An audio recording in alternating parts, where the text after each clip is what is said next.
Tudo bem, doutor? Aliás, falei democracia, parabéns, hein? Muito obrigado, Joel, Índio, Cibele, Ronaldinho. Prazer estar aqui com vocês no programa de vocês, de grande audiência. Antes da gente entrar nas perguntas, eu sei que a Cibele tem muito, quer falar das mães aí também. A gente tá doido para falar aqui, viu, doutor? Mas nós estamos falando com o senhor também do Outubro Rosa, né, doutor? E o senhor que é uma pessoa muito das responsáveis por evitar a morte de muitas mulheres. Graças a Deus, né? A nossa principal, o papel protagonista agora, em outubro, é por conta do Outubro Rosa, que é um mês de conscientização mundial em relação ao diagnóstico precoce do câncer de mama. O câncer de mama, tirando o câncer de pele, é o segundo câncer mais comum nas mulheres e que mais mata as mulheres no Brasil por ano. E mata em função do diagnóstico tardio, da evolução para metástase e a falta de tratamento ou a falta do diagnóstico inicial, o diagnóstico precoce, é que leva a aumento dessa mortalidade. O trabalho que a gente fez sempre, desde quando formado, já me formei em 2004, quer dizer, há 20 anos atrás, é uma luta diária contra o câncer de mama. O nosso grande vilão dessa história é o câncer de mama. E o protagonismo aí é do diagnóstico precoce. Então, obrigado pela oportunidade de estar aqui na Mega 94, falando sobre a importância das mulheres fazerem a sua prevenção. A gente sabe as orientações da Sociedade Brasileira de Mastologia, que são fazer o autoexame mensal desde a adolescência, período pós-menstrual, vai lá, faz a inspeção das mamas, a visualização, ver se tem alguma alteração, abaulamento, ou alguma retração, alteração no mamilo, crescimento de uma das mamas, faz o toque, o autoexame para ver se sente algum caroço. Se tiver algum nódulo, procure imediatamente um médico. Além de fazer o autoexame mensal, a gente orienta também fazer um exame clínico com um médico uma vez por ano, para ver se tem algum nódulo ou não. E a mamografia anual a partir dos 40 anos. Viva uma vida saudável. Então, na verdade, quando a gente fala da importância da detecção precoce, são essas as estratégias baseadas em evidências que a gente tem, que é o que a gente tem aí para orientar as nossas mulheres. Então, no SUS, hoje em Campo Grande, as filas de espera que já foram de 1 ano para consulta com o mastologista, ou seja, quando o paciente ia encaminhado do postinho da unidade de saúde da família para o especialista, que demorava quase 1 ano, há 3 anos atrás, demorava 1 ano para fazer ultrassom e 2 anos para fazer uma biópsia, hoje não tem fila mais, Joel. Então, nos últimos 3 anos aí, desde quando implantamos a Casa Rosa, a gente conseguiu ajudar o município a zerar a fila de consulta em mastologia, ultrassom, punção e biópsia de mama. Em 3 anos, fizemos 8.000 atendimentos, fizemos 159 diagnósticos de câncer de mama, a maioria deles de maneira precoce. A nossa casuística que chama atenção no nosso número de casos é que 40% das mulheres tinham 49 anos ou menos. Então é importante a gente falar para as mulheres da detecção precoce do câncer de mama, porque quando a gente faz o diagnóstico de tumores iniciais, as chances de cura são maiores do que 90% a 95%. Vamos repetir, porque tem gente que entrou Claro. agora, chegou agora. A gente está aqui com o vereador reeleito, Dr. Vitor Rocha. Ele que foi reeleito com 5.355 votos. Se você olha fala, só. se você fala 5.350, dá briga. Da briga, os outros 5 vão ficar bravos comigo. Porque meu vereador, Deus do se você comer um voto dele, ele sabe quem bravo. foi. Exatamente. Isso que é o negócio do Doutor vereador, Vitor, né? e teve casos aqui já de 10, de 15 votos, né? E, inclusive na suplência também, né? Teve casos apertadíssimos aqui em Campo Grande já. Já, e nessa eleição mesmo, por exemplo, lá em Corumbá, teve vereador que ganhou por 3 votos. É um absurdo. Pensa. Doutor, agora, antes da Cibele, que tem várias perguntas aí, o senhor já participou de várias administrações por alguns períodos, né, de tempo. E a gente sempre ouve a questão da reclamação na saúde. A gente vai continuar reclamando da saúde para a vida inteira? Não tem algo que possa ser feito? E eu falei aqui, nem sei se o senhor estava presente à época, conversando com uma pessoa, falava, uma das coisas que eu vi no começo do Bernal como prefeito foi uma saúde que rodava, que andava. É possível aproximar disso? Sei lá se eram outros tempos ou se dá para fazer? Eu era, coincidência boa, mas eu era secretário adjunto de saúde na tava época. administração. E eu que cuidava da assistência, né?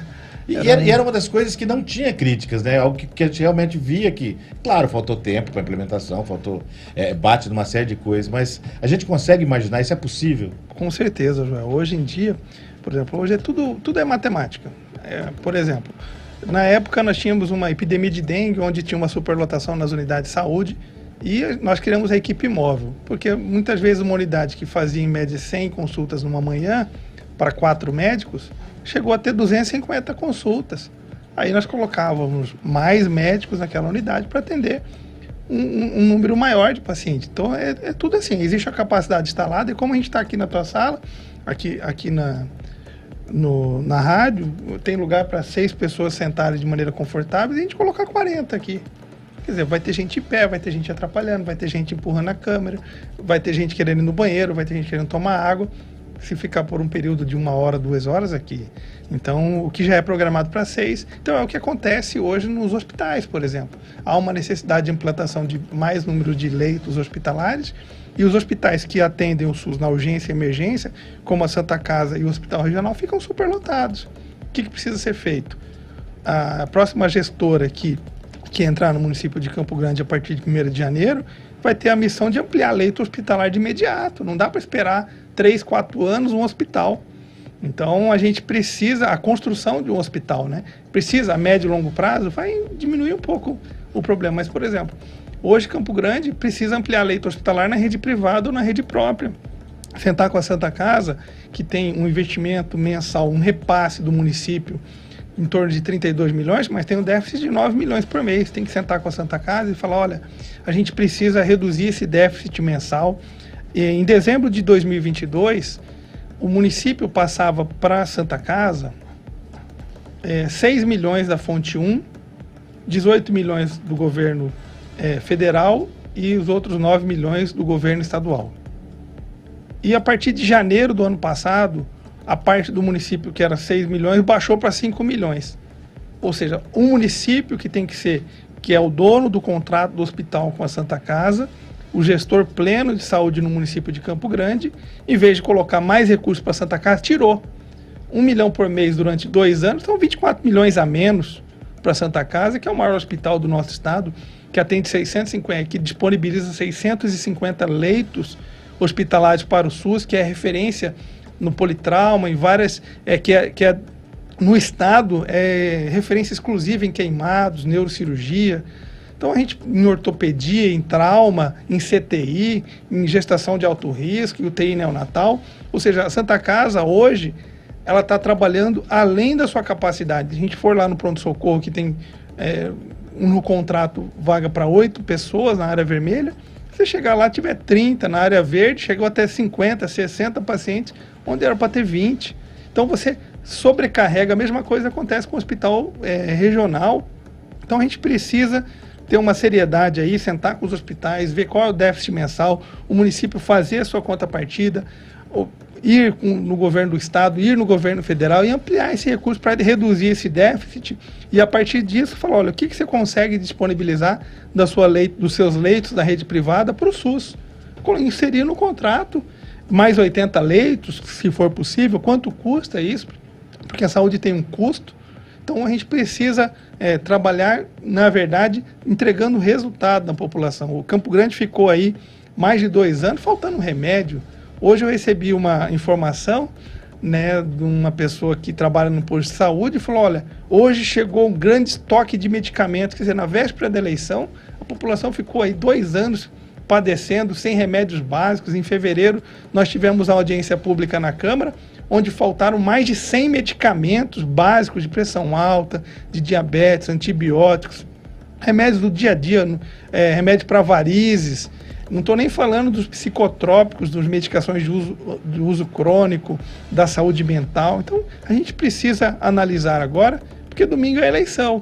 Nós estamos num segundo turno e nós temos uma população que vai escolher a sua próxima prefeita no município de Campo Grande, e a gente precisa pensar bem, qual é a Campo Grande que nós queremos? A como está? Que quando fica 2 anos aí sem recapear, sem ampliar, sem grandes obras, de repente começa recapeamento, a primeira chuva que dá leva metade do asfalto, quer dizer, vai ter que gastar mais recurso para poder fazer o que, se você faz bem feito, faz uma vez só. Então, a saúde, por exemplo, a insalubridade dos profissionais de saúde, hoje não é paga no município. A periculosidade da guarda não é paga no município. Hoje, um grande problema no município de Campo Grande é em relação à judicialização da saúde. Nós temos aí a questão da judicialização, João, que nós temos, você que é um operador do direito, Quase. né, quase um operador do direito, nós temos duas situações. O município ele tem um gasto quando ele cumpre a demanda judicial e ele tem um gasto que é o sequestro, que é a única situação que o paciente tem a oportunidade de ser atendida porque por um descumprimento de ordem judicial. Então, a ordem judicial é para ser cumprida. Quando você cumpre essa ordem judicial, você faz mais barato, por exemplo, uma cirurgia de quadril judicializada. Quando eu fui secretário adjunto de saúde, nós começamos a fazer uma cirurgia de quadril por semana. Parece pouca, mas em um ano são 50 pacientes operados, 52. Cirurgia de ombro e joelho, nós fazíamos em torno de 16 cirurgias por mês de cada uma dessas, se a gente for lá. Que é a grande déficit que a gente tem, porque o que você não consegue disponibilizar pelo SUS, o SUS é universal. A saúde é um direito de todos e um dever do Estado. O que o município não disponibiliza, ou o Estado, é judicializado e o paciente tem direito. Se tiver uma indicação clínica, uma indicação médica e um laudo embasando aquilo ali, ele vai na Defensoria Pública e garante o seu direito. E muitas vezes, por exemplo, fraldas, como que eu vou entrar no assunto já, alimentação hoje não é disponibilizado no SUS. E essas mães precisam entrar na justiça para poder garantir o acesso a esses leitos para suas crianças, suas dietas, e quando ela não é executada, há um descumprimento de ordem judicial, que muitas vezes o juiz precisa determinar o sequestro do município para aquela mãe, para que ela compre aquilo e preste contas com o juiz, para poder garantir assistência aos seus filhos. Então, não estou falando só de crianças, por exemplo, nós temos idosos, nós temos acamados, nós temos pacientes com doenças crônicas, com alguns tipos de câncer ou doenças raras, que precisam de medicações de alto custo que a família não tem a possibilidade. E hoje, mais de 50% do que é sequestrado no município de Campo Grande é relacionado às cirurgias não realizadas. E uma cirurgia de quadril, que na época nós fazíamos por 25, 30 mil reais, que é o que o convênio paga hoje, judicializada ela passa a ser 300, 400 mil reais. Eu estou com um exemplo aqui, que a meu vídeo Maridoce está falando aqui, ela diz o seguinte, falou, a cirurgia da tabela SUS de 8 mil acontece a quase de 1 milhão. Exatamente. Mas é um absurdo. Mas, Joel, o que acontece? O juiz determina, porque a saúde é um direito de todos, é um dever do Estado. E aí o que acontece? Você tem lá uma judicialização, um paciente acamado, porque precisa de uma prótese de quadril por conta de uma artrose, por exemplo, fica acamado anos. Aí ele vê que o SUS não está funcionando, ele vai na Defensoria Pública. Aí o juiz determina, te dou 30 dias para você operar esse paciente. Aí não opera, aí o defensor público entra, comunica o juiz, não foi cumprida a decisão judicial.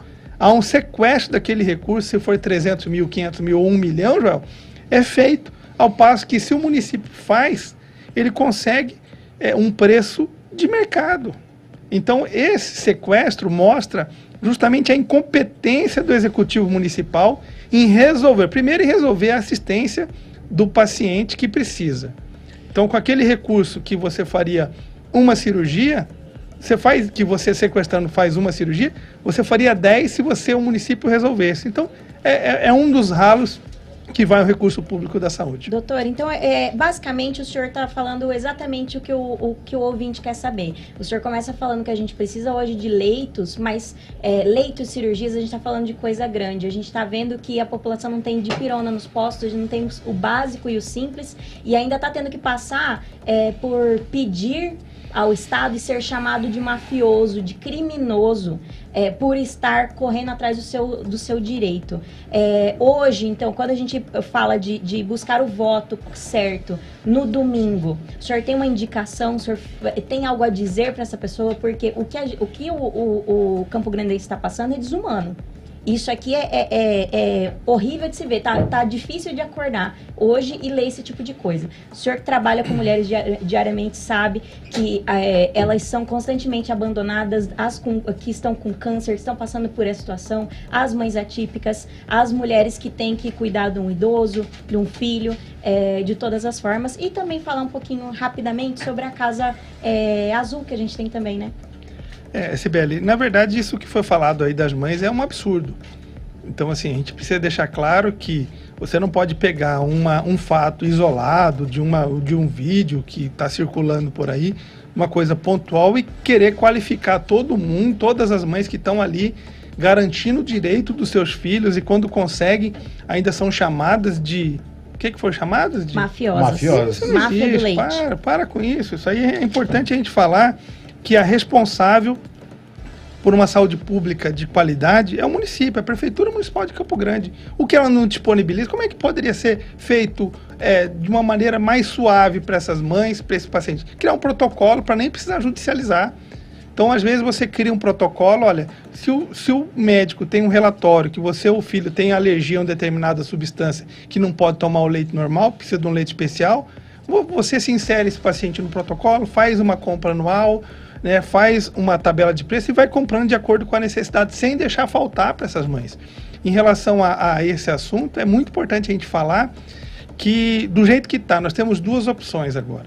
Quem acha que o município está indo bem, que a saúde está indo bem, que quando você vai no posto durante o ano todo, não estou falando agora, 3 dias antes da eleição, agora apareceu o remédio, tá lindo, né? Agora está maravilhoso, entendeu? Mas e o ano passado, que faltou ambulância do SAMU, que não tinha ambulância, chegou a ter 4 ambulâncias do SAMU rodando no município de quase 1 milhão de habitantes, onde deveria ter 14.